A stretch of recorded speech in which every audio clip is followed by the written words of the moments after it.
Hello everyone, and welcome back to our channel. And we've had a lovely Christmas here, and I hope you have as well. We had our three daughters with us this year, which was great. They're young women now, they're in their early 20s, and it's great to see them. They're all starting to disappear now, which is sad, but we've had a great time with them. So we're going to get back to the tutorials now, and as promised last week, we're going to do a painting on a simple subject, and this is the thing that we're going to paint today. And it's a bird that I must have bought about 15 years ago, and I've painted it from time to time in a few still lifes, and I've always enjoyed the shape of it.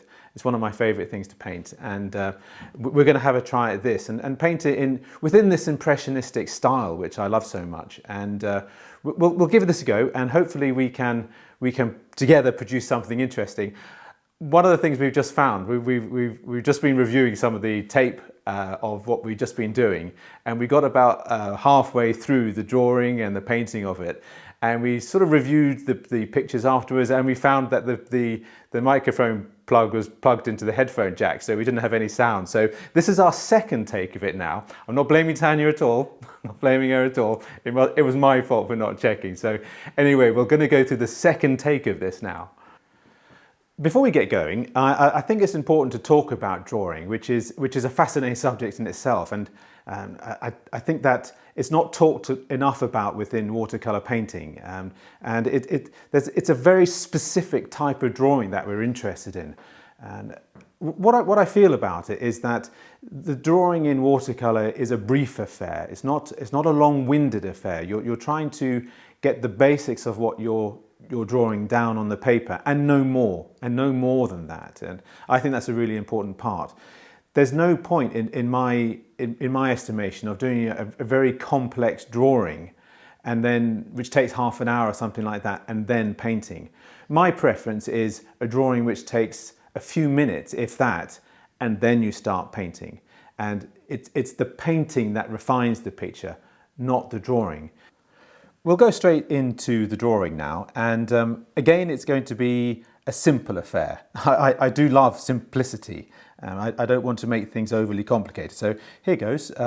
So we're just trying to roughly get things in. So nothing too complicated. Eye there. And what I like doing with my drawings really is to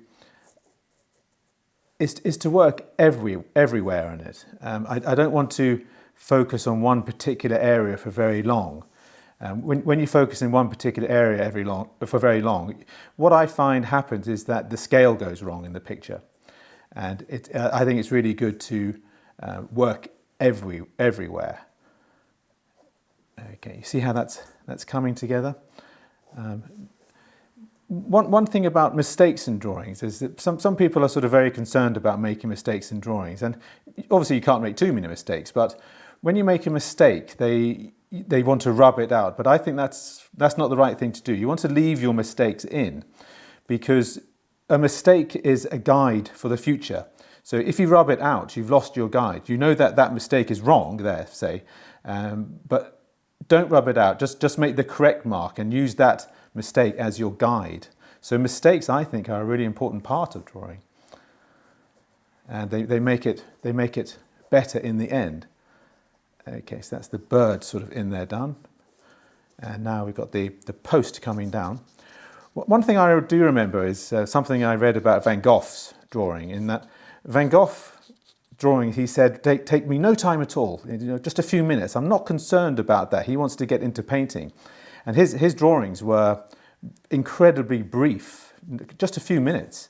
And he was puzzled by why people found drawing so complicated. And I sort of agree with him, really, because the whole focus is on painting, really. Okay, so there's my drawing done. And it literally took a few moments to do. This one's maybe slightly overscale, but that doesn't matter. But that's the drawing done.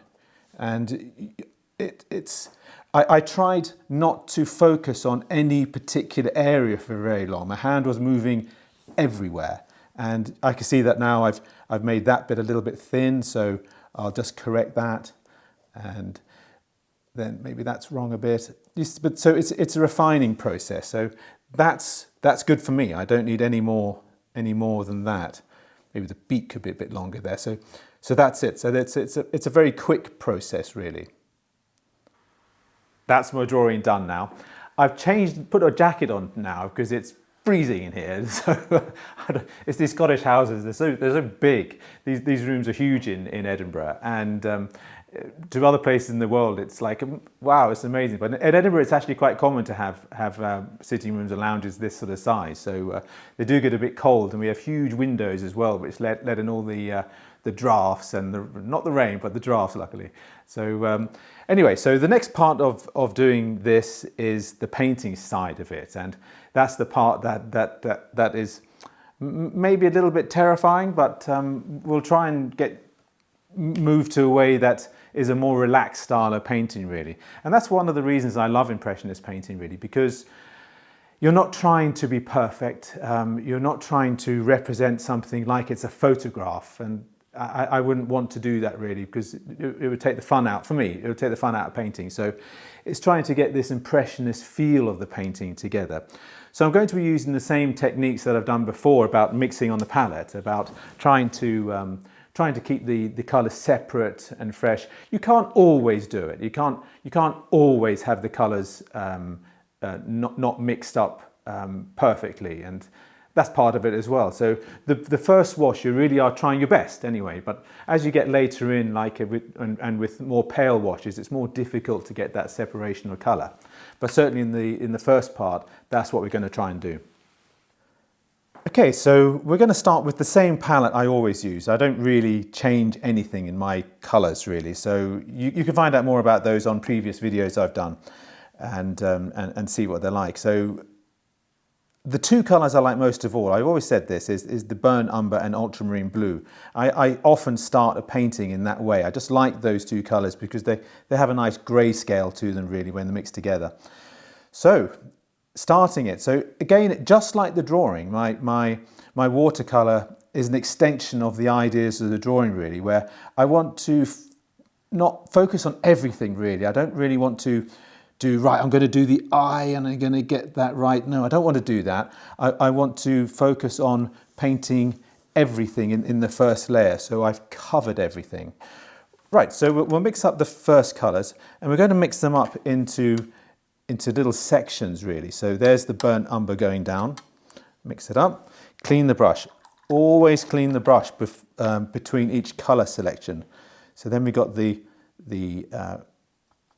ultramarine blue, again one of my favourite colours, and then again cerulean blue, another colour I really like. And I think the reason I like it is because it's a very delicate colour.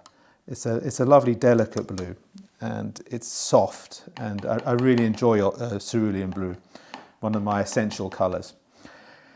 So now I'm going to look at the bird again. I'm just trying to see what other colours are in there, and there are the yellows now of the lighter section. So I'm going to put raw sienna here.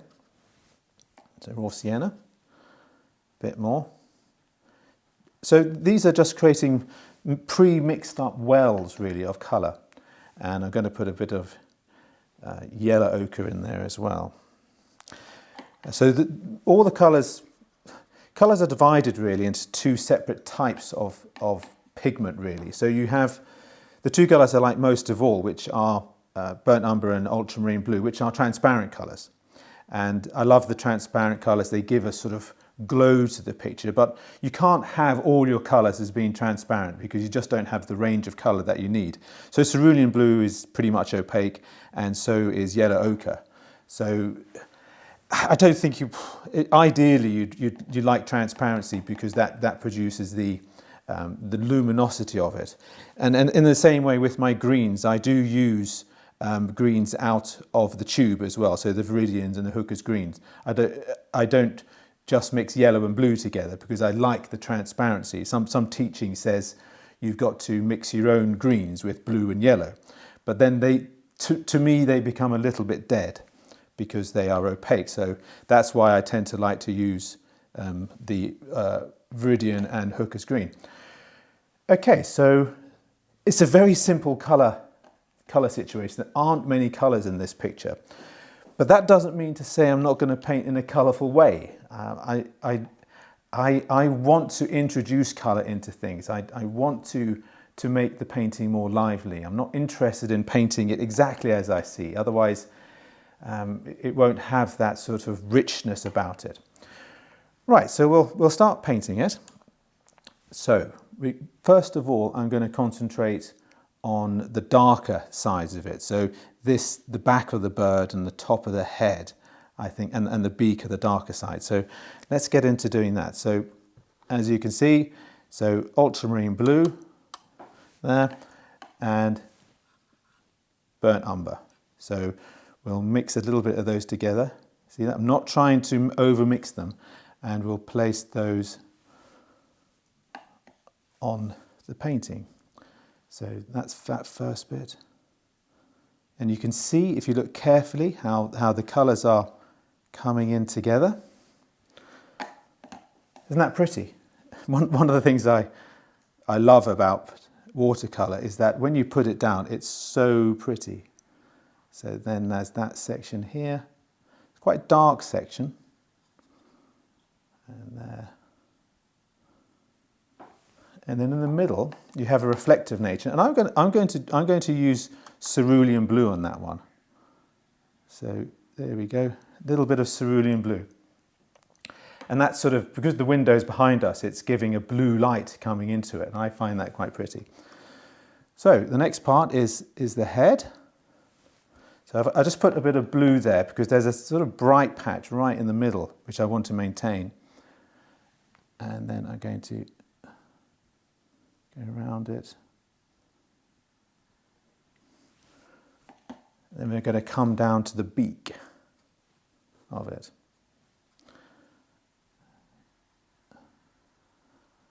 Changing the colour to a blue, to cerulean blue. And there's the beak coming in. So quite pretty, I think. And you can see there's lots of variety here. So you can still see the blue, the ultramarine blue here, and all the nice little colours coming through. Right, so that's that part of it done now. And we may want to let that dry for a bit now. There's quite a big lump of colour there. Right, okay. But what we can do is, whilst that's drying, then we can work on another area. So we're going to work on the sort of the stem, the wooden stem of the bird. So I think that is a mixture of, this is more of a yellow colour. So what I'm doing is burnt umber and raw sienna. So I'm going to cake that in there like that. Maybe that was a bit too wide there. Into that section there. And maybe it needs a little bit of blue the other side of it. So I'll put a little bit of blue, can't a bit too much. That was a little bit too wet. And I'll let that dry for a bit. Okay, we're going to go into the sort of the lighter areas of the painting now. So it's going to be a little bit of burnt umber and raw sienna, and I'm going to paint in these sections. So trying to keep the lights in there. So that's that. But then underneath the beak, there is a sort of darker patch here coming in. A bit more water. Okay. Try and get the warmth in it as well. There is a definite warmth going on, so maybe a bit of yellow, maybe a bit of red as well might help it. And we're going to go in here, underneath. Now for trying to get the blue in there now.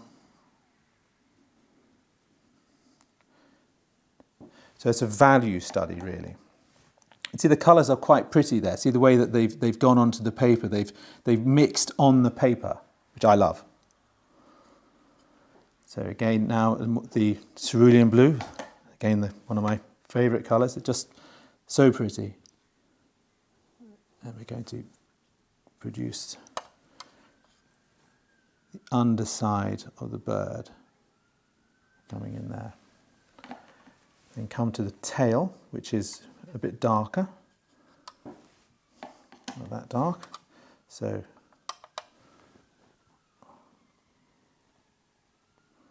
there we go.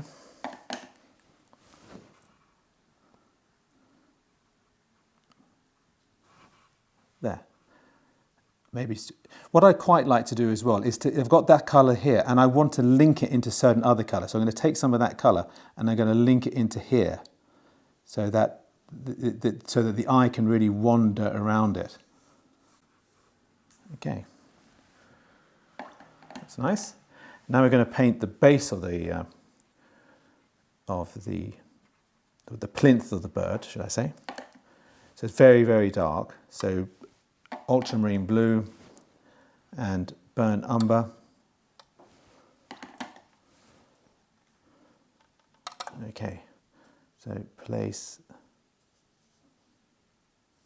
and maybe a little bit of cerulean blue just to give it a bit of variety. For the top, and keeps it a bit lighter too. Okay, that's the top part. Okay, maybe have to let that dry a little bit. Maybe soak those little bits up there, that's too much water coming in. Okay, now for the side of it. So really dark. So the mixtures of these things are interesting. So the darker the mix you're going to make, the less water there is. So we might do some lessons on doing that part of it. So there we go, dark bit they're going in there.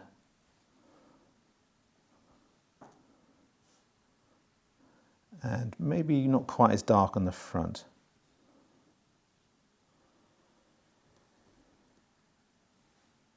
There.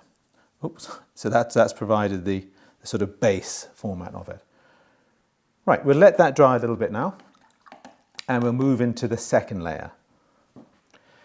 Right, so there's the painting sort of dry now. I've given a little bit of a hairdryer, but again, as I mentioned last time, don't blast it don't put full power. So I held my hairdryer about 10 inches away on low power, and that was enough. If I'd gone high power, I'm always afraid of it moving things around and it going places where I didn't want it to go.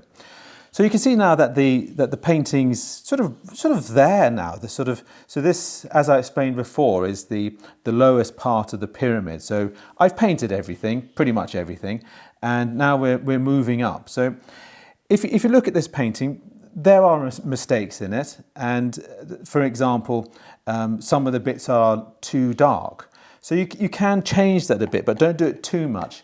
There's a technique called lifting out. So let's say I don't like this bit, I can do that, and it will take the pigment up, and it will lift it. So let's say that was too light, so I can really bring that out and lift the colour off again, just making it a little bit lighter. And it's a really useful technique, but you don't want to overdo it. So like here, let's say this is fine, but let's say I want to lift that bit out there.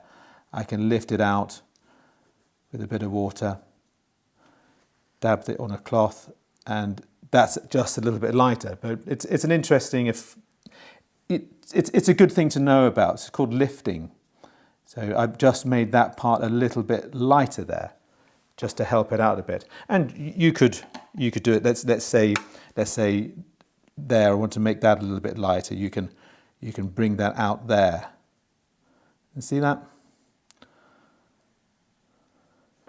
So it's just lifted that central part of it. So I can just dab it and bring it out. You see how it's lifted the whole process of it out. But don't overdo that technique. It's not something I do very often, but just to give you an idea of what that is really. So there we have the first layer, and you can see it's not the same colours as the bird in reality. But I like that. As I say, I'm impressionistic. I want to have a good colour range, and I want to make things interesting on it. And if I were to look at that painting and I say, well, what did I do right in that one? Well, I would say that blue I did right. I love that blue here, the yellow here, and the blue bill. None of those are reality, but I do like them. Okay, so now we come to the second layer. So again, we've moved away from the base of the pyramid to the midsection of it, where we're trying to apply little bits of details. And I'm keeping the same brush. So I'll give you a scale of that's my thumb. So that's the sort of scale of the brush. It's not a very big brush with this painting. So I'm looking at the picture now, and I'm trying to decide where the darker elements are within the picture. And I can see that here's darker. Behind the neck is darker, this section's darker, and underneath the head is a bit darker around here. So those are the pieces that I'm going to really focus on. Right, so I'm going to focus on the bill of it at the moment. So I'm going to use a little bit of ultramarine blue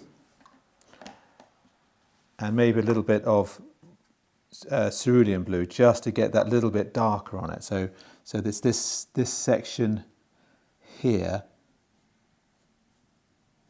to create the underneath of it coming in. So yeah, that's about right. And then the head of it is a little bit darker because the light is coming. I'll just get my pencil. So the light is coming from this direction. So that's the direction of the light. So this is going to be a little bit more shaded here. So now we're going to give the front portion of the head a little bit of darkening. So you can see I'm not going to paint it all. I'm trying to leave as much as I can of the underpainting. So that's that bit done. There's a little bit on top.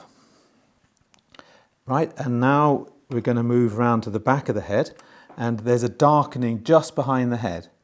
So there it is.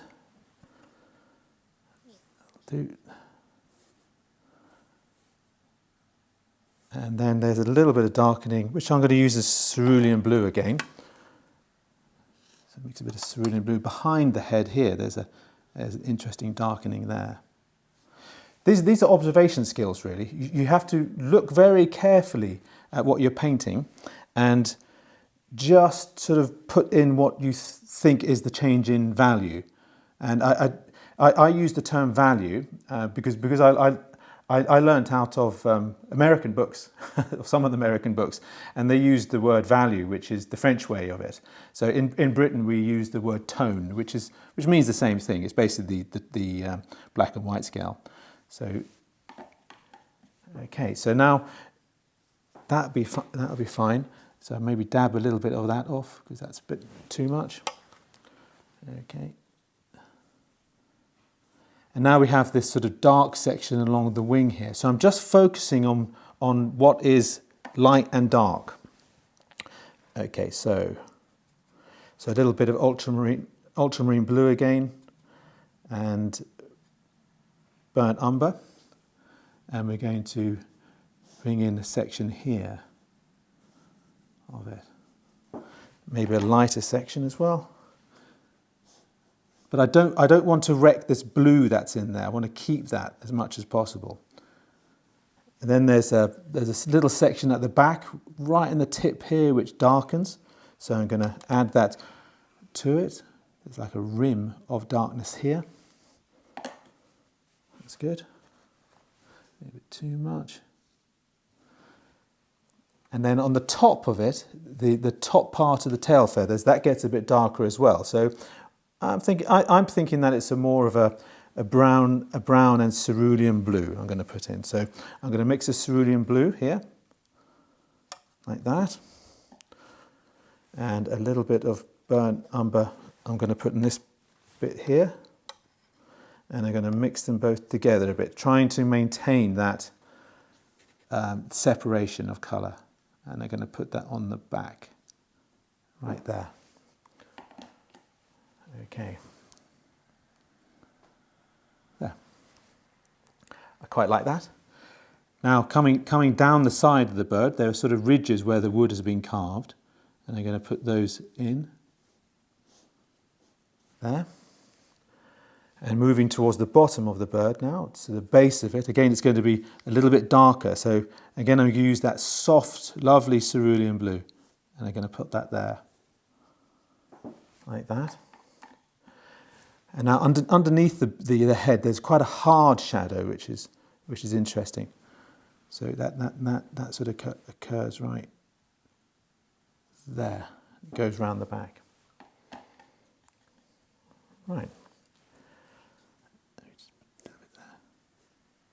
So that's coming on nicely there. A little bit of shoulder there. So you can now see that just with a few touches, I'm sort of introducing the extra shapes into it. I'm darkening a bit and trying to put interesting colour down. Right, what I'm going to do now is move down. So I've done that section now. I'm going to leave that, and I'm going to go down to the stick that's holding the bird up, and underneath it it's quite dark. So again, I'm going to try a different blue now. I'm going to try a bit of cobalt blue. I don't see cobalt blue in there, but again, this is Impressionism, and I want to paint what I want to see. So a little bit down there, to here. There we go. Again, remember the light's coming from this direction, so this side of the stick is going to have a cast shadow on it.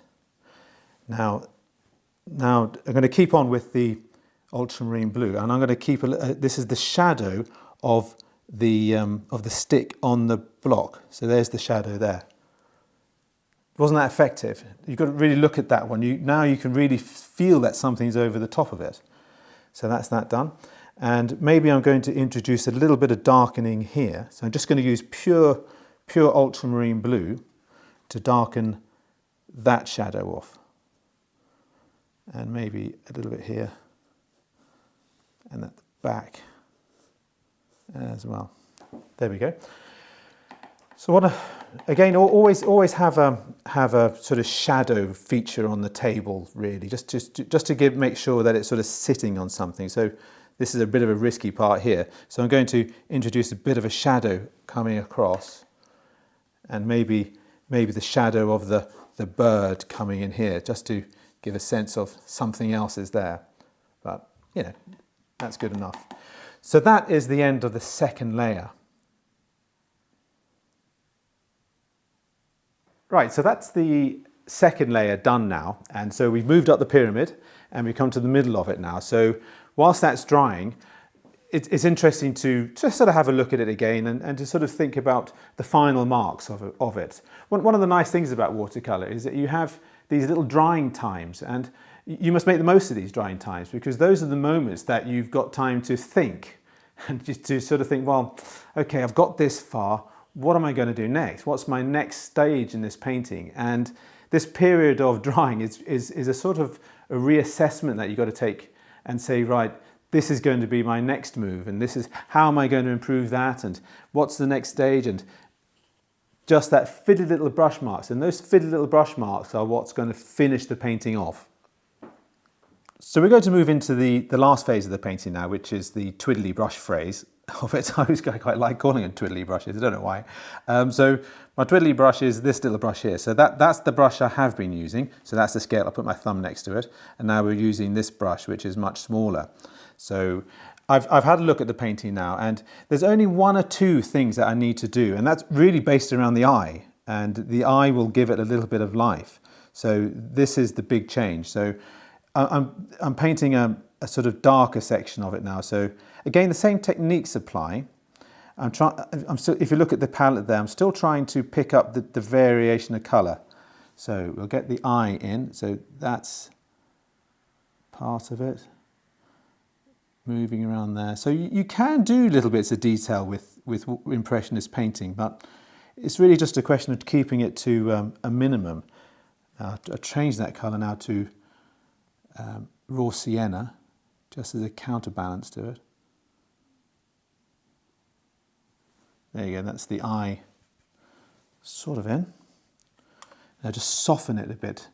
Softening things is such an important thing to do.